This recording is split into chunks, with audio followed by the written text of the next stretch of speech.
A smartphone in hand, notifications flashing, and emotions in digital format.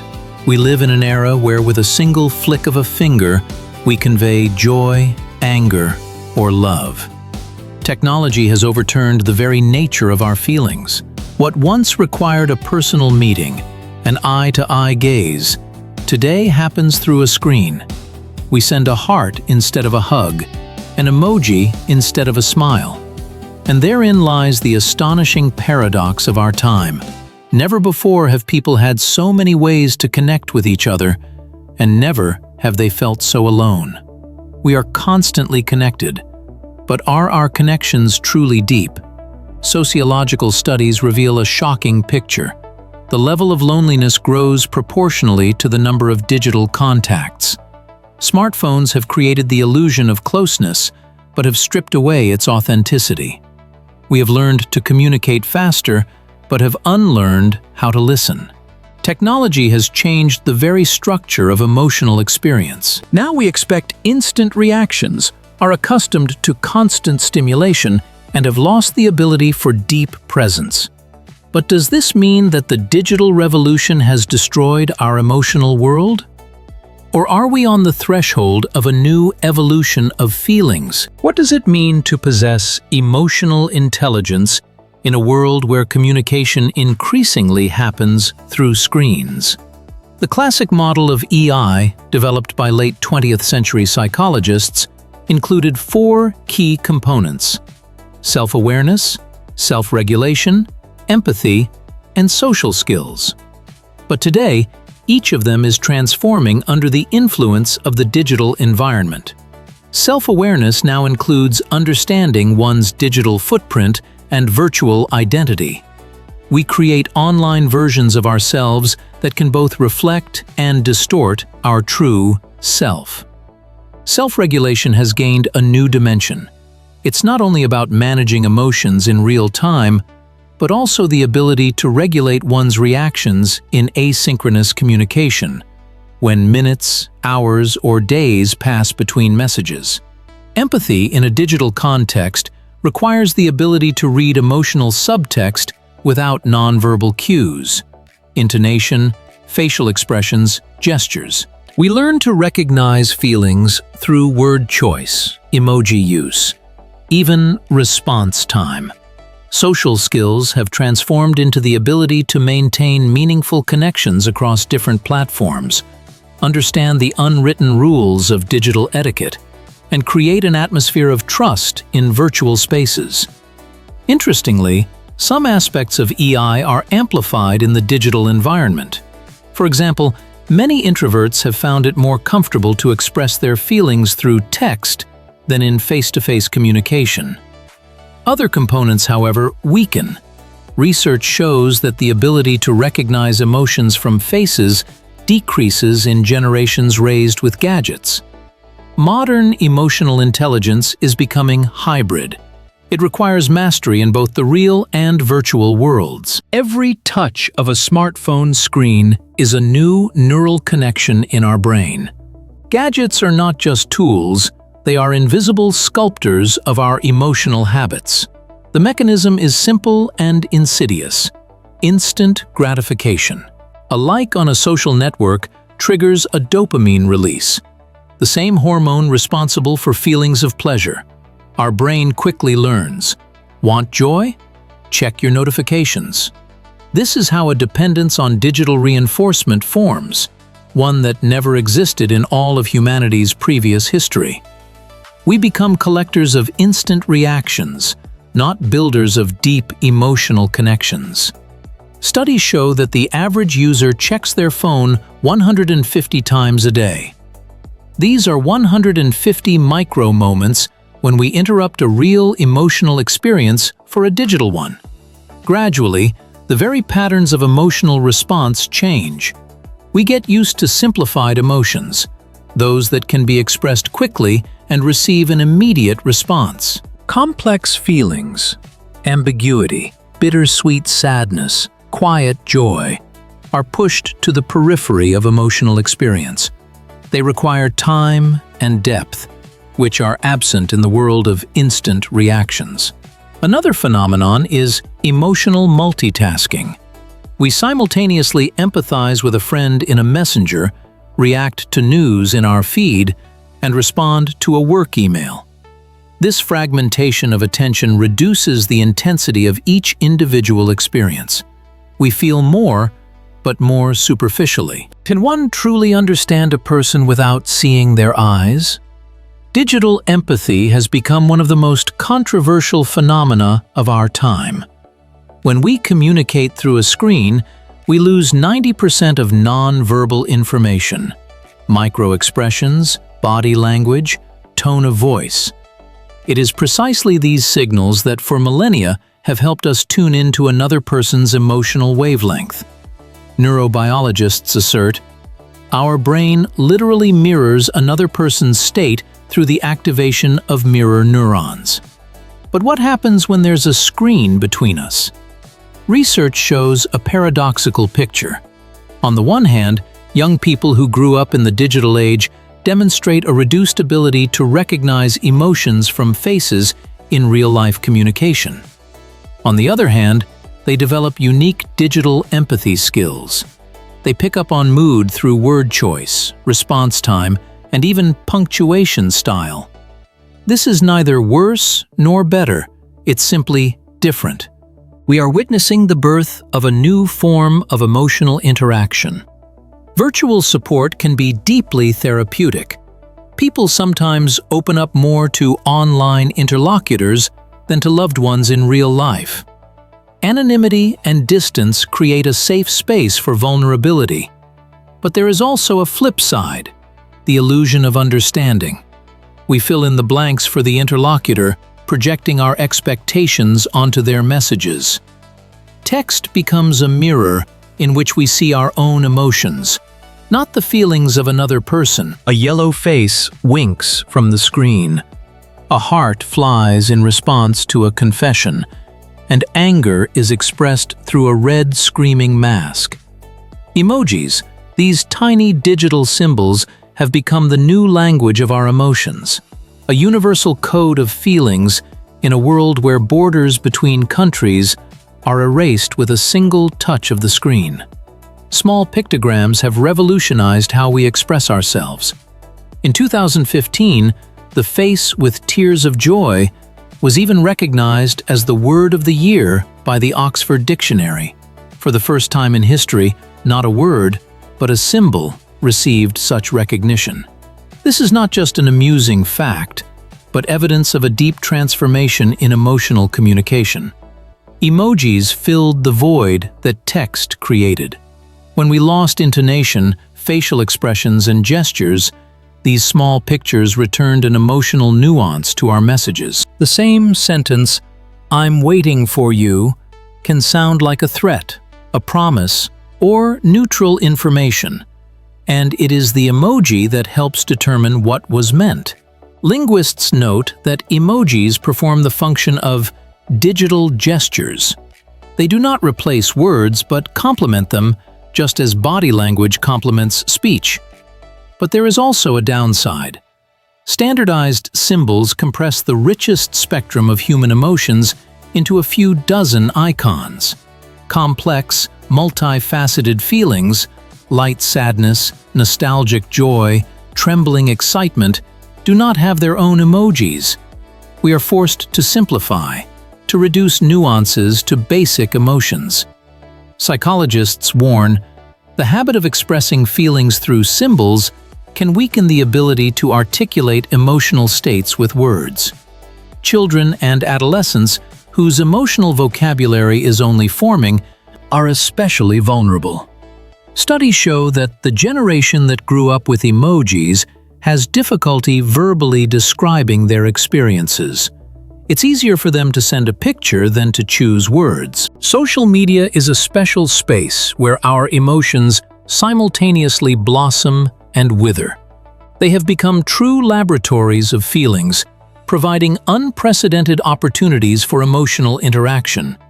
Never before has humanity had access to such a variety of emotional stories, from joyful events to deep tragedies of people from all over the world.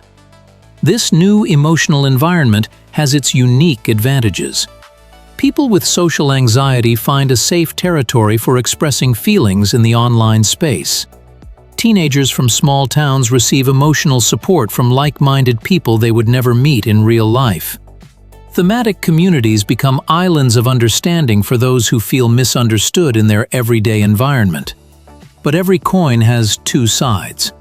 Social platforms have turned into an arena of constant comparison, where someone else's happiness seems brighter and one's own life not interesting enough. The phenomenon of FOMO, the fear of missing out, has become an emotional epidemic of the digital age. We scroll through the feed, seeing filtered versions of other people's lives, and our self-perception is imperceptibly deformed. Even more dangerous is the superficiality of connections, the illusion of closeness in the absence of depth. We can have 1,000 online friends and feel absolutely alone. Digital contacts often lack the emotional richness that arises from face-to-face communication. Cyberbullying is of particular concern, a phenomenon that has given bullying a new, more cruel dimension. In the digital space, aggression is not limited by physical barriers. It follows the victim everywhere, penetrating into the most protected corners of life. Two worlds of emotional intelligence have converged in a silent confrontation. The traditional, cultivated through personal contacts, and the digital, born in virtual spaces. They are not merely different, they reflect a fundamental shift in the very nature of human relationships. Classical EI is built on the direct reading of microsignals, voice intonation, body posture, the slightest movements of facial muscles. It requires presence here and now, complete immersion in the moment of communication. This is a slow intelligence, formed over years through thousands of personal interactions. Digital EI operates differently. It learns to recognize emotions through indirect signs, word choice, response time, the use of specific symbols. This is a fast, adaptive intelligence capable of simultaneously maintaining many emotional connections across different channels. Neurobiologists have discovered an astonishing fact. These two types of EI engage different neural networks. During live communication, brain areas associated with mirror neurons are activated, those that literally allow us to feel the same as our interlocutor. During digital interaction, analytical areas of the cortex work more. We don't so much feel as decode the emotions of others. The consequences of this division manifest in the long term. People with developed classical EI demonstrate deeper and more stable emotional connections, better coping with crisis situations in relationships. Those with digital EI show greater flexibility, establishing new contacts more easily, but these connections often prove to be more fragile. Today's children and teenagers are the first generation to never have known a world without touchscreens. For them, the digital environment is not an addition to reality, but an integral part of it. And this fundamentally changes the trajectory of their emotional intelligence development. Neuroscientists note that the brain of a child interacting with gadgets from an early age forms fundamentally different neural connections. This is neither worse nor better, it's just different. Research shows a dual picture. On the one hand, children of the digital age demonstrate a reduced ability to read emotions from faces and maintain prolonged eye contact. The average teenager spends 7 times more time looking at a screen than at the faces of real people. On the other hand, they develop unique skills of multitasking emotional communication, the ability to simultaneously maintain several emotional threads in different chats. The younger generation also shows surprising flexibility in adapting to new forms of expressing feelings. They intuitively understand the emotional nuances hidden behind the choice of a particular emoji or sticker. This is a new language, inaccessible to many adults. Of particular concern is the phenomenon of emotional superficiality. The digital environment, with its constant stimulation, fosters a habit of rapid changes in emotional states. A teenager can, in a minute, experience joy from a like, irritation from someone's comment, and anxiety due to a lack of response.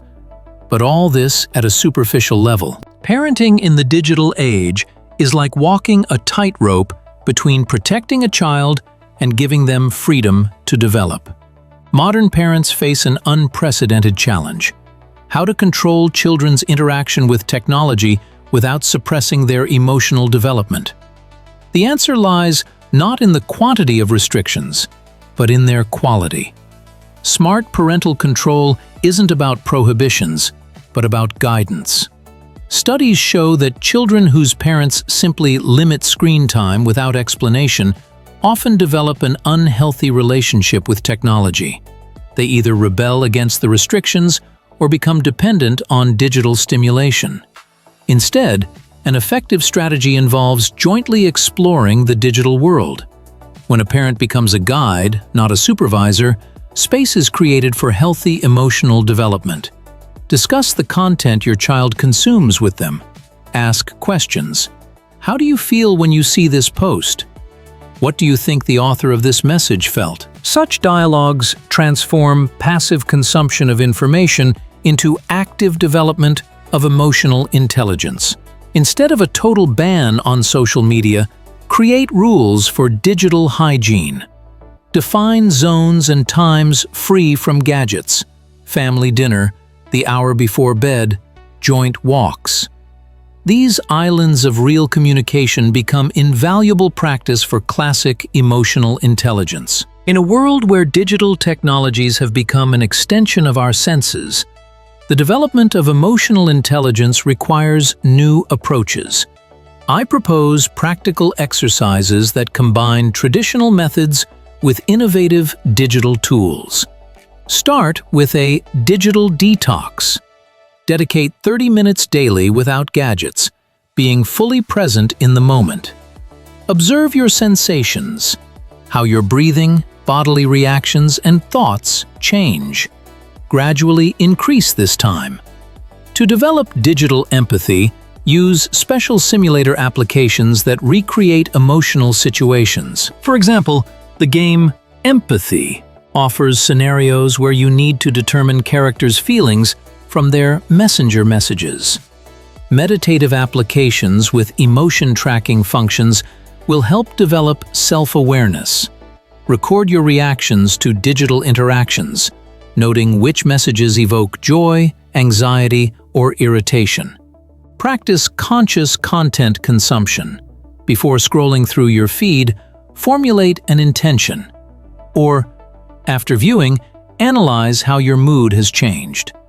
For family practice, create, for example, evening e-book reading with a discussion of the character's feelings, or joint movie watching with subsequent analysis of the character's emotions. It's important to remember, technology is a tool that can either enhance or weaken our emotional skills.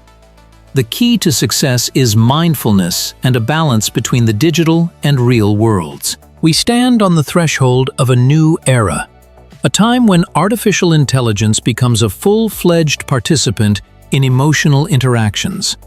Chatbots recognize our feelings by our choice of words, virtual assistants adapt to our mood, and social media algorithms predict emotional reactions more accurately than close friends. What does this mean for the future of human emotional intelligence? Paradoxically, it is precisely in the age of artificial emotions that we begin to rediscover the value of genuine humanity. Studies show that the more we interact with AI, the more we appreciate the unique qualities of human relationships: imperfection, spontaneity, and the warmth of an unpredictable emotional response. Virtual reality creates new territory for emotional experiments. Immersive technologies allow us to experience another person's feelings literally, to see the world through their eyes, to feel what they feel. This is an unprecedented tool for developing empathy, unavailable to previous generations. But the main challenge of the future is preserving emotional authenticity. In a world where algorithms can imitate any feeling, authenticity becomes the highest value. We are learning anew to distinguish genuine emotions from their digital simulations. Tomorrow's emotional intelligence is not about confronting technology, but about a wise partnership with it. It is the ability to use digital tools to deepen, not replace, human connections. It is the skill of creating islands of authenticity in an ocean of virtual interactions. Imagine a world where the digital and the real no longer oppose each other, but harmoniously complement our emotional capabilities. This is precisely the concept of hybrid emotional intelligence that we explore as the optimal path for development in the modern era. Hybrid EI is not a compromise between traditional and digital approaches, but their conscious integration. It is the ability to switch between deep personal presence and effective digital interaction, maintaining authenticity in both worlds. At the core of this approach lies the principle of mindfulness. We choose the most suitable communication channel for each situation. A personal meeting for a complex emotional conversation, a video call to stay in touch with distant friends, a text message for a quick exchange of information. Each format has its unique purpose. Hybrid EI requires new meta skills, the ability to recognize the limitations of each communication format and compensate for them. If we communicate via text, we consciously add emotional markers. If we use video conferencing, we create an atmosphere of presence through attentiveness and eye contact. The path to harmony lies through regular practice of transitioning between worlds. Digital detoxes become not an escape from technology, but a conscious immersion into immediate experience. And the return to the digital space occurs with a new level of mindfulness and emotional engagement.